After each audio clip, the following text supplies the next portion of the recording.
Hey, Daddy, this is the man of the champions, Bill Fonzie Alfonso, giving a shout out to something else. Something else, Daddy. This is Nickel Matata, Great Warrior Wolf, and you are listening to Something Else. I'm Tony Genie, and you're listening to Something Else. Hey everybody, it's Rich Palladino, the voice of New England, and you are listening to Something Else with Arya.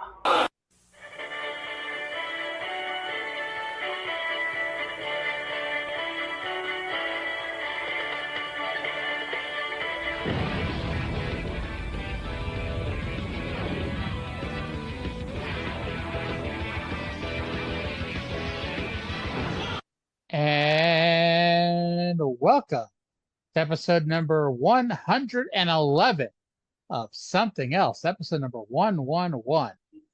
Feast your hair holes on this week's episode as we take a look at NWA Total Nonstop Action from July 31st, 2002. And joining me, as always this week, is the Puppet The Psycho Dwarf to my Jeff Jarrett. It's Cyndi.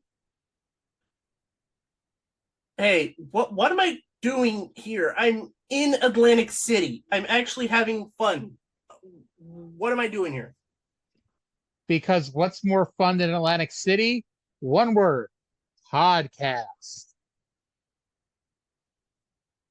Or is that two words? Podcast. Hey, room service, can you place a hold on that order for an hour? Thank you. Order All right, anything ready? good? Yeah, just a hamburger or something. Nice. Hope you enjoy Here your at hamburger beautiful or something. Caesar's Palace. I thought you were in Atlantic City. There's a Caesar's Palace in Atlantic City. Okay. Hopefully you're right, because otherwise, we're going to have some people going, wait, what? Caesar's Palace. Atlantic City, New Jersey. Site of WrestleMania. -9. This show is almost as good as WrestleMania 9. Don't push your luck. So yeah, we're at an infamous episode of TNA, one that I made Cyndi stop doing her vacation around the country so she could get onto Zoom and talk about here, because I can't imagine going through this episode without talking to you about it. Thankfully, I have my notes saved on my phone. Yes. And thankfully, this is definitely the end of July and not, July 7th or anything. Because, that would just be lying to the fans. We don't want to do that. I mean, who do you think we are? Jeff Jarrett shilling Global Force Gold? I don't know what you're talking about. I invested heavily in Global Force Gold. Maybe I should look up to see how that is doing. Oh, crap. I lost all my money. Join us next week when we're going to be sponsored on this show. What the fuck, Jeff? Well, speaking of people named Jarrett, in Jerry Jarrett's book for this week, he notes a phone call he made to Vince McMahon regarding their pay-per-view guy, Jay Hossman. Vince told Jerry that the WWF is a publicly traded company, and thus he would never sabotage another company, and that he looks at Jerry and Jeff as his friends. Now, I should note that the only thing he notes about this show, and I want to know what fucking feedback he was looking at, because the only thing he notes about this show is that the feedback was mostly good and the matches were great. I mean, I guess I'll give it to him. The matches, for the most part, were pretty decent, for the most part. But I would not have been giving the show glowing feedback in 2002.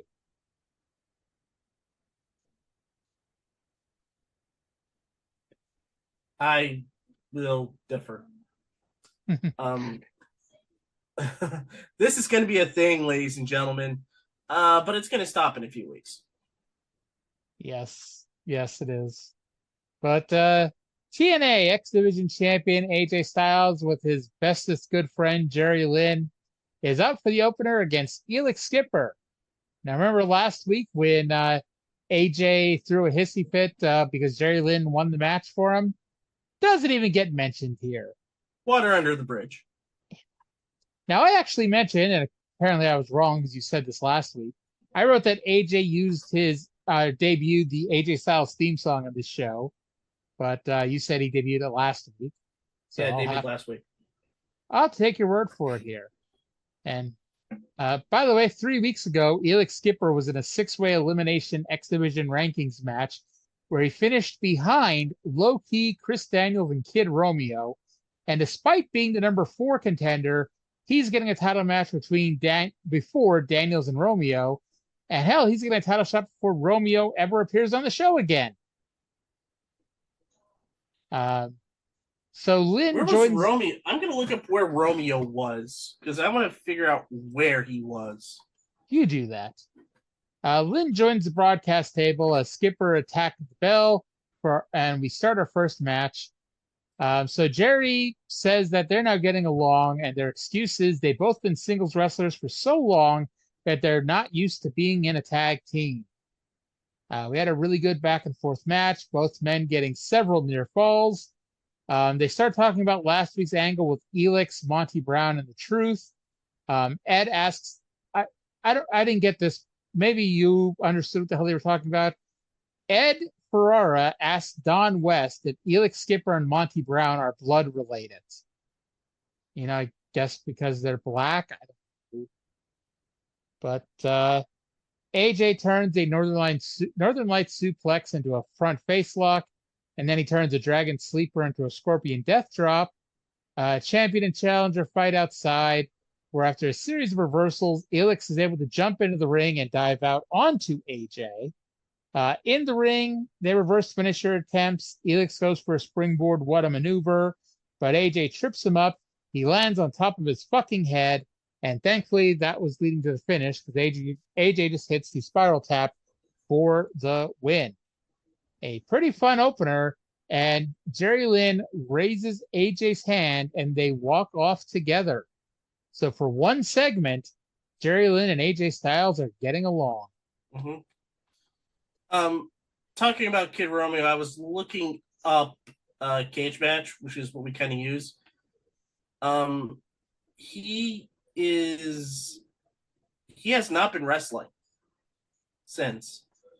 Like his next match that he has is in September, and it's a 4 corners match in Puerto Rico. So maybe he's there. We just don't have the results. Maybe he's injured. Possibly. Hopefully he's not, but you know.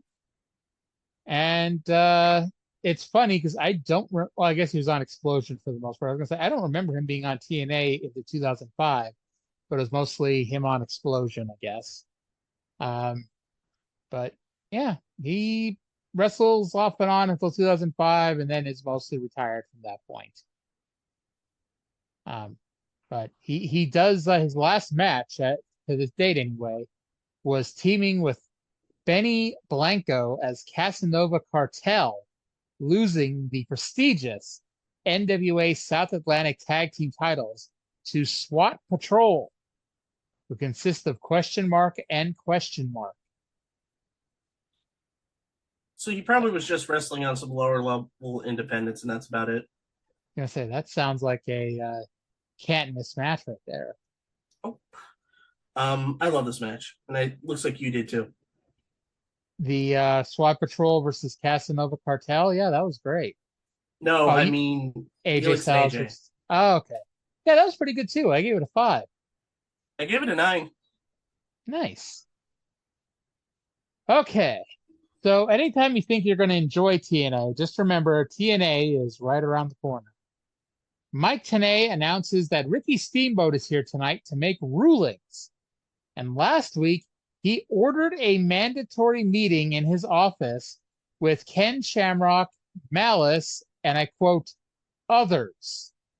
And among those things that he ordered was that he ordered Malice to return the NWA World Title belt to Ken Shamrock, which he did.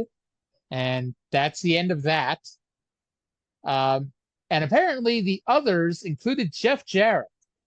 Jeff Jarrett refused to go to this mandatory meeting. So as punishment for skipping the mandatory meeting, Ricky Steamboat lifted his 60-day suspension and put Jeff Jarrett back on the active roster. He's going to wrestle Scott Hall tonight, as per today.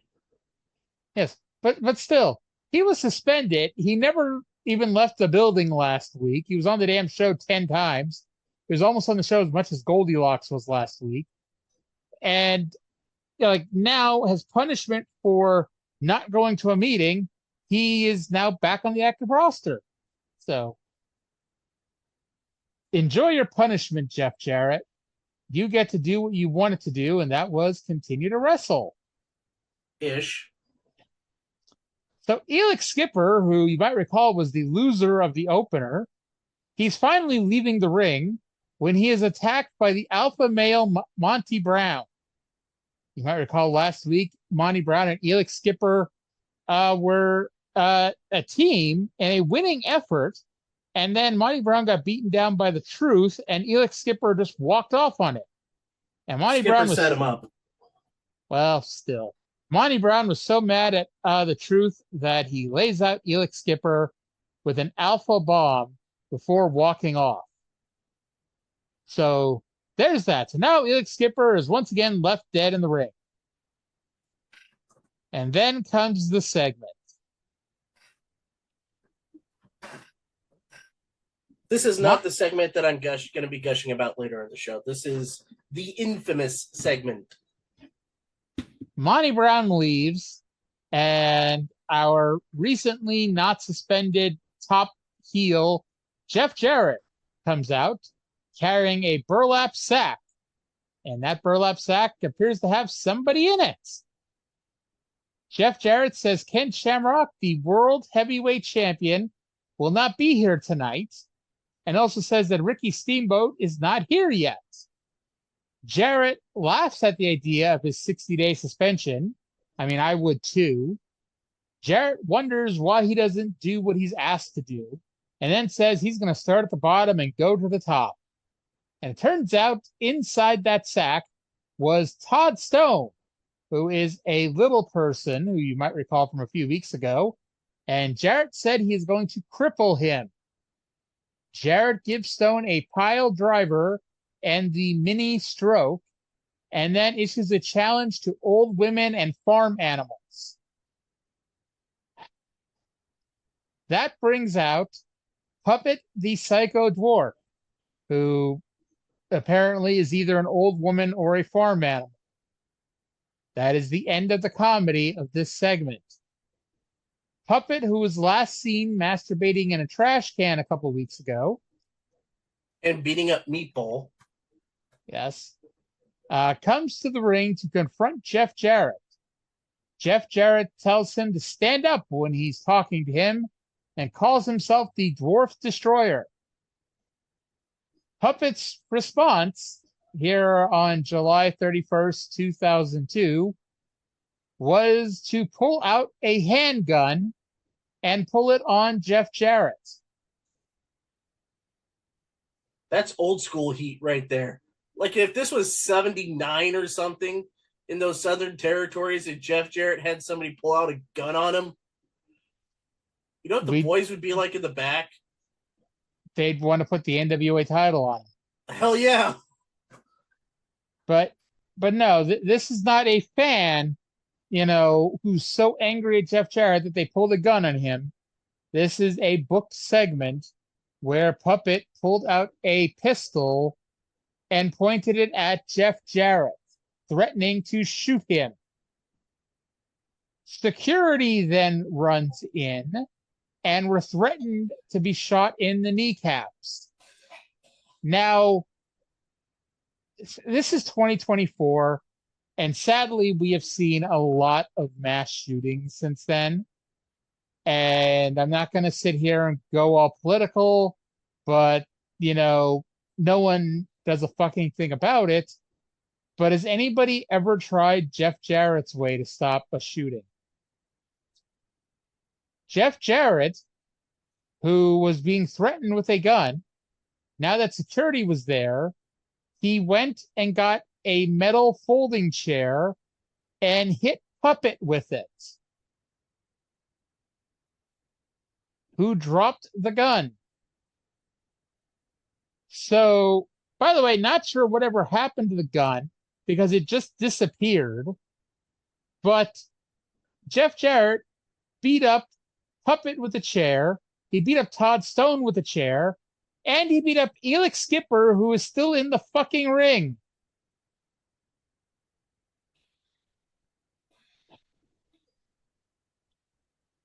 I have no words. I'm assuming one of the security guys picked up the gun.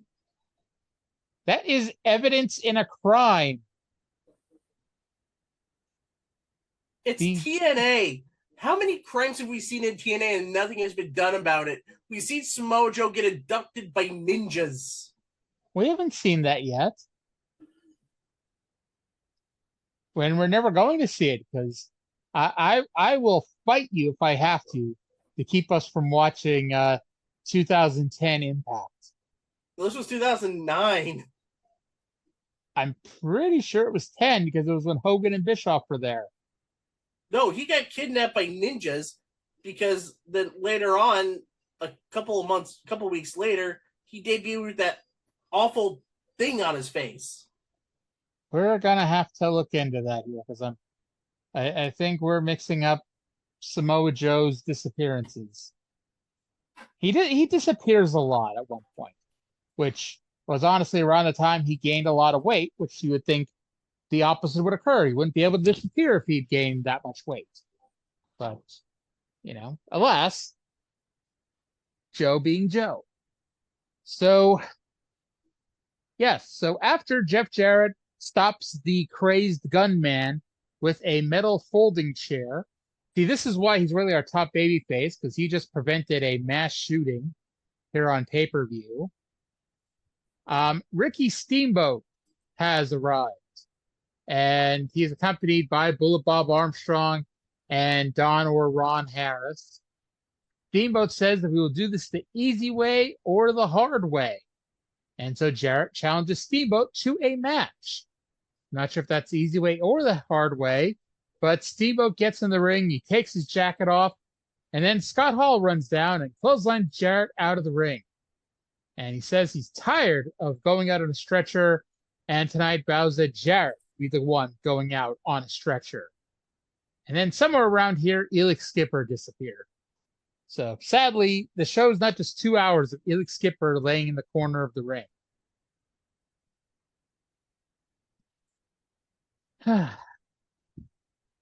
Any parting thoughts on? I found the clip. Well, you found it's somewhere in between. Okay. All right. This wasn't immortal. Like, this happened February of 2010. So you're right. It was 2010, but it wasn't immortal. Okay. Sounds good. It's good enough because then we could jump back because we have a moment where, remember last week on the show where when Sonny Siaki was on commentary, I said I had the idea to count how many times Sonny Siaki said the word Sonny Siaki during commentary? Yes, and I believe I challenged you to a drinking game where you take a drink every time he says Sonny Siaki. So here's the next thing. Goldilocks has a promo where he talks about Sonny Siaki. And Sonny Siaki is all about Sonny Siaki in this promo, telling Goldilocks, I know you've been checking out Sonny Siaki's ass. Don't check out Sonny Siaki's ass. Then just all first person, everything saying that he's given Estrada and Yang the night off. And he says his name 10 times in this interview. Cindy, you know what that means? Take 10 shots. I like living. Okay, that's good. I'm happy that you like living. By the way, Goldie couldn't remember the name of Jim Mitchell's stable and called them the Lords of the New Church. It actually sounds a lot cooler than Disciples of the New Church. Indeed. You'll have to slide into Jim Mitchell's DMs and bring that up to him. So then we get what I refer to as a boring but inoffensive match as Slash with James Mitchell takes on Sonny Siaki. Mitchell is carrying a little doodad, and he joins the commentary desk and says that it's the Ark of the New Church, which contains the blood of the Audad. Mitchell spells it incorrectly, but tells us to look it up. Ed tells us that Tenay is going to use google.com to look it up. At least he didn't say ask Jeeves. Or Lycos. Yes. So an Audad is a wild sheep of northern Africa. So James has the blood of a North African sheep with him. Like I said, this match was boring but inoffensive. Yeah. The finish saw Mitchell distract the referee. Slash put a bag over Siaki's head. He choked him for 2 seconds and then dropped him with a neck breaker for the win. The bag is reminiscent. If you watch any of the old movies, when somebody was going to get executed, they place a bag over their head just so the people don't have to see all the, they don't have to carry the severed head and something like that. They can just carry the bag with the head inside it. That's what it's like. That kind of explains Slash's bag. Well, I gave this match a 3. What did I give it? I gave it a 4. After the match, Mitchell takes the Ark and then takes the blood of the aforementioned wild sheep and rubs it on the face of Siaki. In runs Don Harris, who I only know is Don Harris because they announce it's Don Harris, who hits Slash with a powerbomb. Malice, who last week was in a feud with the NWA World Heavyweight Champion, and this week is in a feud with Don Harris, runs out and Mitchell drags Malice away.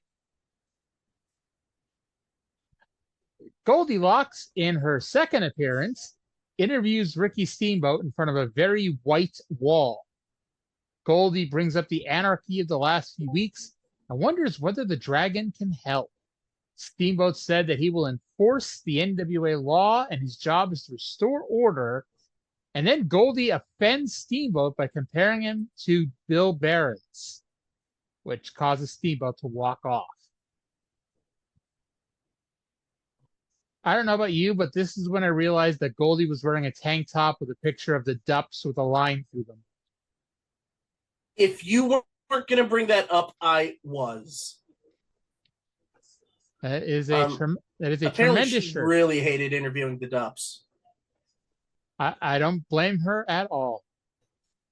Then we have the moment that I want to talk about. Truth questioning one of the black dancers. This questioning leads to the moment I want to talk about. So Truth comes out and talks to one of the dancers and wants to free her from the shackles of them. Them. The dancer isn't white people in power. Yes. The dancer was not really having any of it, and Truth says all that she's going to amount to is a $2 haul, calling her brainwashed. After she slaps the taste out of his mouth, Truth tries to go after her, but Monty Brown steps in to defend her. He gets the better of Truth until Truth just shoves him into a wall and then breaks a big board over his head. Why are they hitting each other with wood over and over again on these shows? Cheap. That works.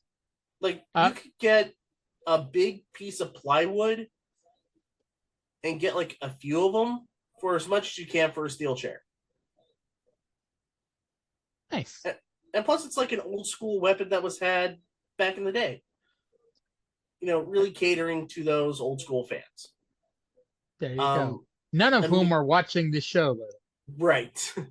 Immediately after this match, Steamboat comes out, and he wants to hear from Truth. But before you get to that, I just want to note that when Truth called her a $2 hoe, she didn't even react to that.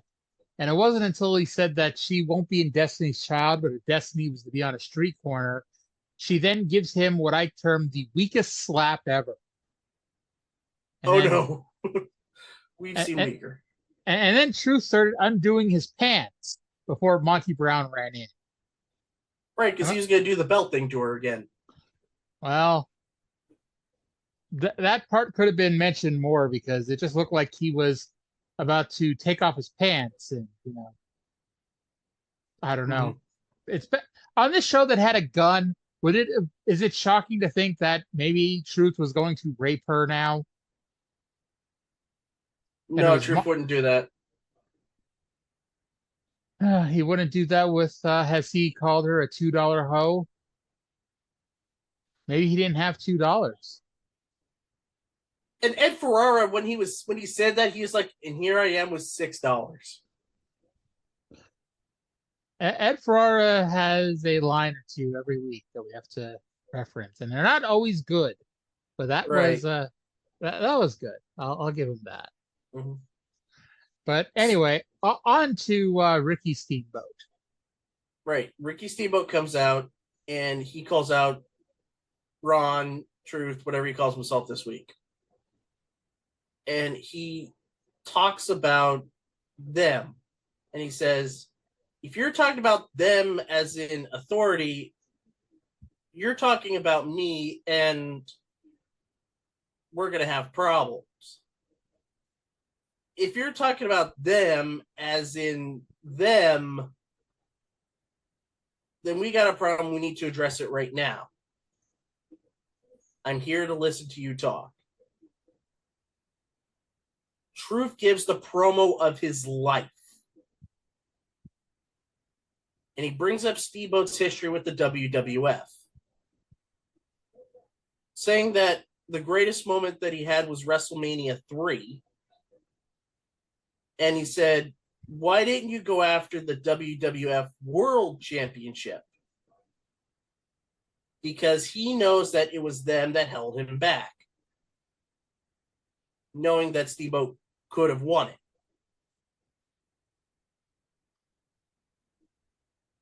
After about 10 or so seconds of stunned silence, Steamboat goes, although it pains me and it hurts, I understand where you're coming from. You're talking about them. And so Steamboat says, I'm going to give you that opportunity. It will be for the NWA World Heavyweight Championship of the world. It will be against Ken Shamrock, and it's going to take place next week. Truth gets his full name. He's now Ron the Truth Killing. Yep. And it was a great promo. I do have to nitpick a little bit. Because what's the most important championship in TNA right now? The NWA World Heavyweight Championship. So why is the WWF title viewed as more important than that? Ricky Steamboat is a former NWA World Heavyweight Champion. And other than the very first segment of the very first show, that gets ignored. And here they are talking about how the biggest part of his career was beating Randy Savage for the Intercontinental title. And no one brings up that he's been world champion before. Because the WWF title, because again, it's Vince Russo, brother. It's Vince Russo, bro. And, the WWF is the be-all, end-all. Nothing else ever happened in wrestling other than the WWF. And that's my major nitpick with this, is that they should have it, like, they should have, there's a way to have said that, hey, he won the fucking, NWA title, but it was never about him. It was still about everybody else. It was about Flair. Yeah. He was booked on an All Japan show as NWA champion and was put in the mid card of the show. Well, every other NWA champion would be in, if not the main event, then one of the top matches, you know. And they could say all this stuff about bringing him in as the NWA champion, but instead, nope. The only thing that's ever important, the only thing that ever happened is WWF. So, But you have to admit, it was a lot more powerful to the people in the audience and the people watching, because they might not have known Steamboat won the NWA World Championship. and So they went with something they, that people knew, but played off of it, and I think that was more impactful than if they brought up what you were talking about. I still think you still could have found a way to bring up that he was the NWA World Champion, and especially the people who were actually buying this show. It's like I'd imagine that anybody who was still buying this TNA show knew Ricky Steamboat was a former world champion, and it's like, okay, maybe there's 500 people in the audience, maybe 100 people didn't know he was world champion. Bring it up. Nothing could have been lost by mentioning that, but it's like. It's too much. Like they bury this. I guess isn't even really burying TNA, but this is burying the NWA, because how important is the NWA's history when we can't even mention it on the NWA show? I would say more burying WCW. Oh. Oh well. Either way, Ron Killings gets his name back, and he is getting an NWA title shot next week on this program. But from here we go, and by the way, it certainly feels like they are planting the seeds for a Ricky Steamboat heel turn. Have you watched next week's show yet? I have, and I kind of see it, but kind of don't, and we'll talk about that when we do episode 8. I just haven't taken notes for it yet, so we're just that's gonna have to wait until I don't know, where am I in a week's time? Oh, I'm in Atlanta. I'll try to sneak into Techwood. So you went to Bad Blood, 2 months early. So sure, why not? I think they need to use the Taylor Swift song as the official theme song of that show. No, that's one of her worst. You and I could have a Taylor Swift discussion on this program sometime. But before we run off the wrestling fans of the show, let's talk about some wrestling. Specifically, run off the wrestling fans of the show. Specifically, Malice versus Apollo. And as long as you ignore all the matches that that Apollo didn't win, he's undefeated. He's won 2 singles matches. So as long as you ignore the tag team match and the gauntlet match from week 1, he's undefeated. I think they dubbed it, he's undefeated in singles competition, but even then, that's also a lie. Yes. The announcers wonder what Apollo thinks about the Truth getting a title shot next week, despite being quote-unquote undefeated. Apollo used a leg lariat, which encouraged Malice to take his vest off after wrestling with it on for over a minute. So they fight around the ringside area. Malice reverses an Irish whip, which sends Apollo headfirst into the ring post, busting him open. Malice blocks a move and hits a powerbomb for a 2 count. He then uses his fingernails to open Apollo's cut even wider before hitting a superplex for a 2 count. But the finish sees Apollo reverse a power slam into a DDT and then pick up the win with a super kick. Not a bad big man match is what I wrote. No, it was perfectly good for a big man match. I kind of enjoyed it. I give that a 3.5 out of 10. Give it a 5. After the match, Malice attacks Apollo for having the audacity to beat him, and then chokeslams referee Rudy Charles for counting 3. He deserved it. I mean, I agree. Rudy Charles is a shit referee, and his shittiness we'll get into in the next few months. But Malice goes to chokeslam Apollo, but Don Harris, Superman, runs back in and beats up Malice. Slash runs in and puts a bag on Dawn's head and hits a neck breaker. Malice chokeslams Dawn before the Disciples hold Dawn against the ropes as Jim Mitchell takes the arc and smears the blood on Dawn's head. So yes, again, Malice, who was just feuding with the world champion and 7 days ago stole the world title belt, is now feuding with Dawn Harris. There's a reason we'll talk about that next week. Oh, it starts bad and gets worse. So next up, Taylor Vaughn comes out with Dawn West in the ring. And we haven't seen her in like 4 weeks. In case you forget, she is Miss TNA. And before she gets a word out, Bruce shows up. Bruce, by the way, is gay. And he wants equal rights. Hey, I approve. He was inspired by the truth and he wants equal rights. But it turns out by equal rights, Bruce means he wants a match for the Miss TNA title. Because gay men and women are the same thing. So Taylor hits Bruce low, and I guess we have a match. Miss TNA Taylor Vaughn versus Bruce.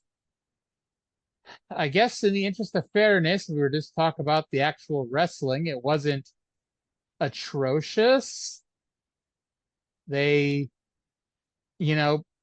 Bruce threatened to kick her ass, so she tackled him to the mat. She hit a suplex and a body slam, but Bruce made his comeback. He missed a flying leg drop, but then he face plants Taylor, and Bruce pins Taylor Vaughn to win the championship. So yes, let it be known that once the championships in this company were established, the first title change was Bruce beating Taylor Vaughn for the Miss TNA title.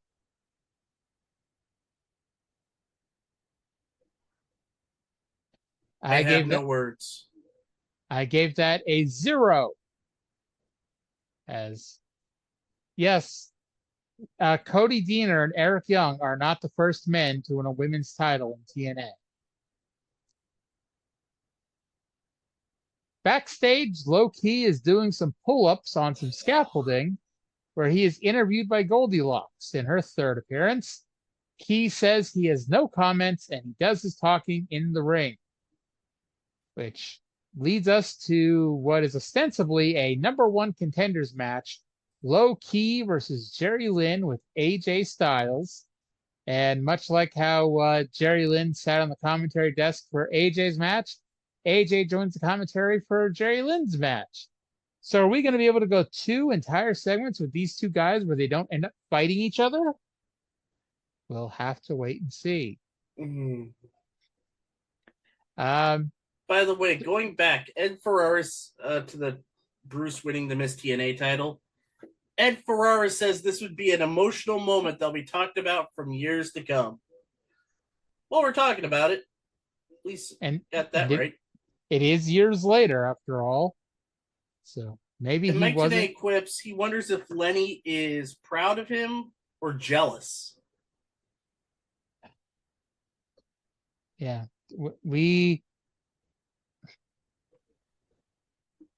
I don't know. It's like I don't even know. I can't believe we've made it 7 weeks with this show, but at least we get our reward for making it 7 weeks is Low Key versus Jerry Lynn, and they had a great match. Yep. At least until the finish. So yeah, like if you would just want to watch a really good, wrestling match that, it's mixing Jerry Lynn's old school style with Low Key's, new school shit. And they were great. They worked fantastic together. And it's one of those times where like TNA has inadvertently stumbled onto something. And that something is, some great X Division wrestling, and it's too bad they aren't pretty much ever going to take advantage of it. The finish here, Low Key goes for the key crusher, but AJ jumps up on the ring apron. He's ready to hit Low Key, but Lynn gets sent into the ropes and Styles kicks him in the back of the head. Now, AJ kicks Jerry Lynn in the back of the head. So, in theory, if you're going to call the bell, there's really only one announcement you can make. Jerry Lynn wins by disqualification, right? Right? Yeah. Nope. This was a no contest. A no contest here between these two wrestlers. After the match, AJ yells at Jerry Lynn, so they're not on the same page and we can't go 2 segments. Low Key was annoyed that the match was stopped, so he kicks AJ in the head and throws him out of the ring, and AJ was smiling as he left. 7.0. I gave that. I did too. However, you missed something. I have never missed anything in the history of the world. What did I miss? Because when AJ attacked Jerry Lynn, Low Key is furious and he kicks AJ's head off. Oh, yes, I did not say that. Low Key, annoyed that the match was stopped, kicked AJ in the head and threw him out of the ring. I thought you were going to say I missed Low Key being covered in glitter, which I was assuming was from Bruce when he was in the ring. They didn't clean up the ring afterwards. How did Bruce get the... Never mind. He's gay, so of course he has glitter on. Duh. I didn't get the memo. Jeez. I don't know what to say here.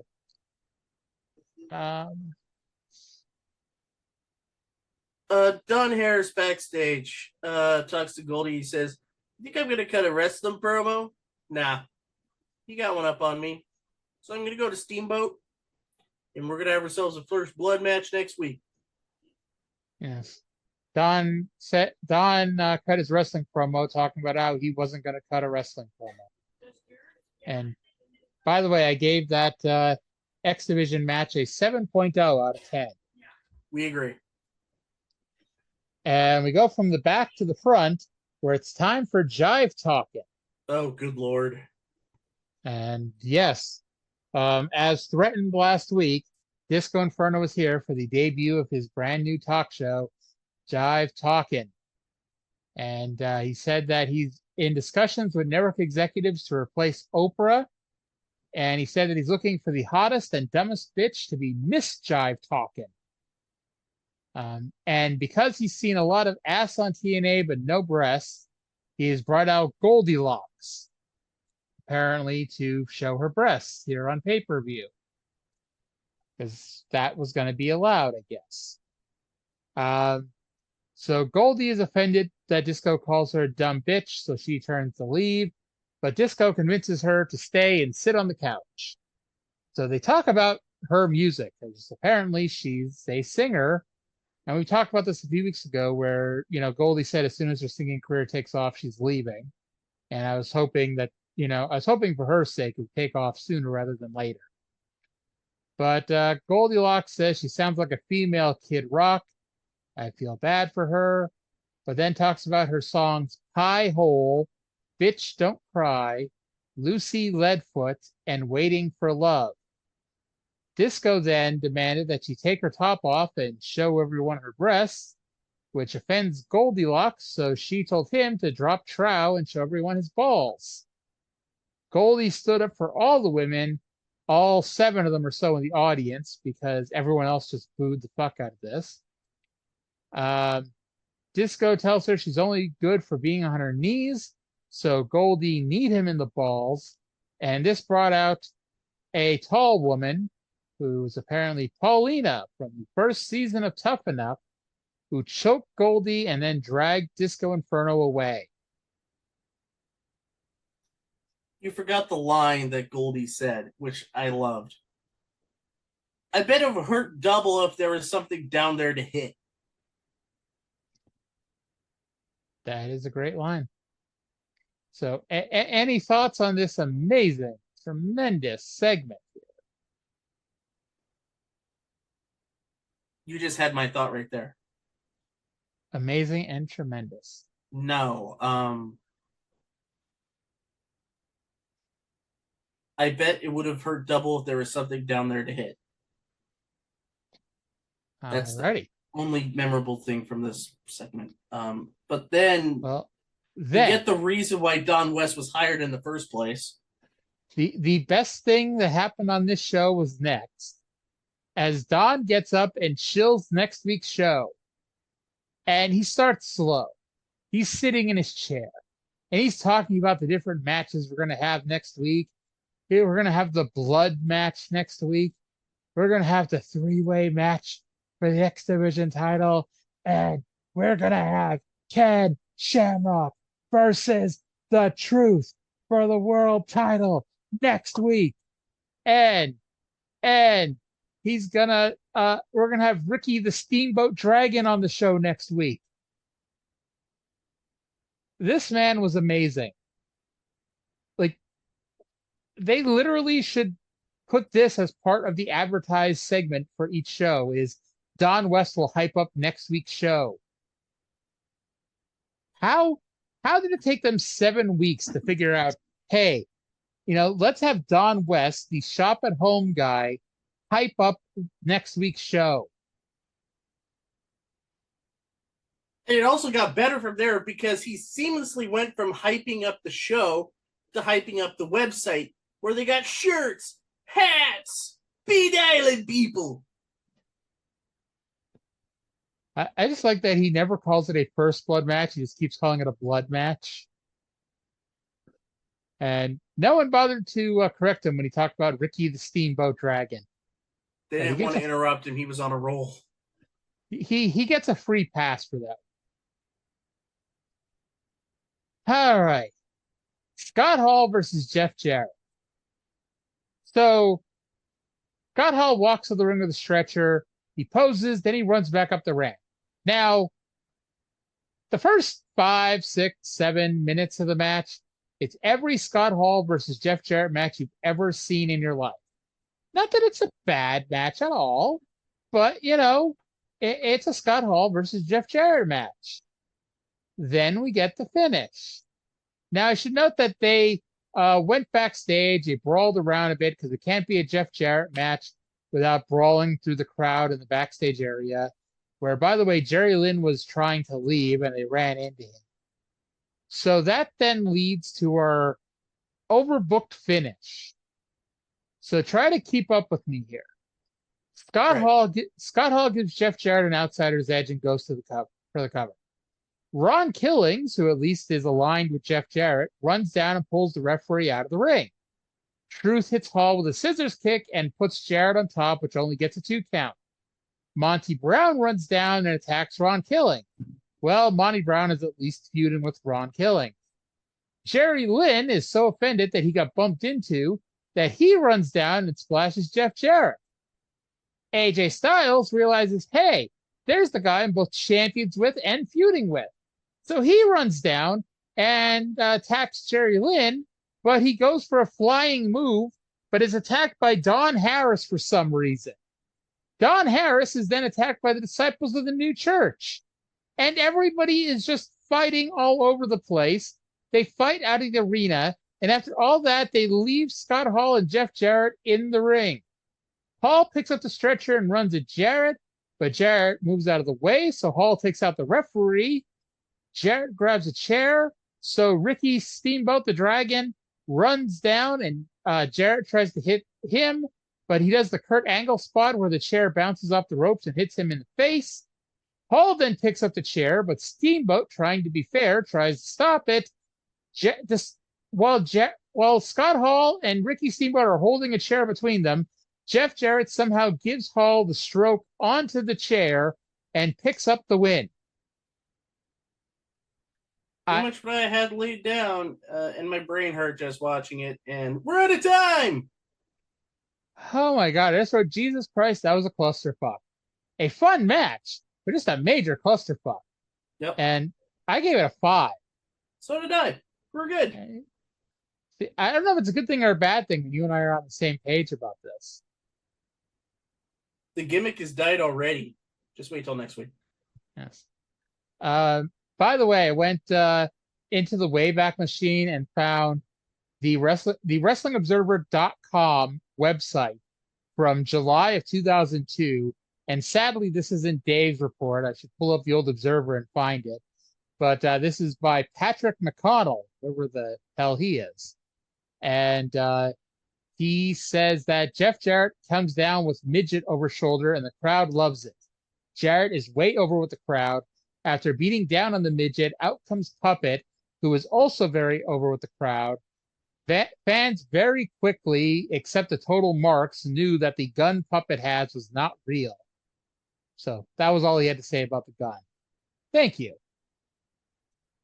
But so end of the show, match quality 3.92, which is about what it's been, because we'll keep getting like the really good X Division matches, and then we get a bunch of shit in between, which brings down that average rating.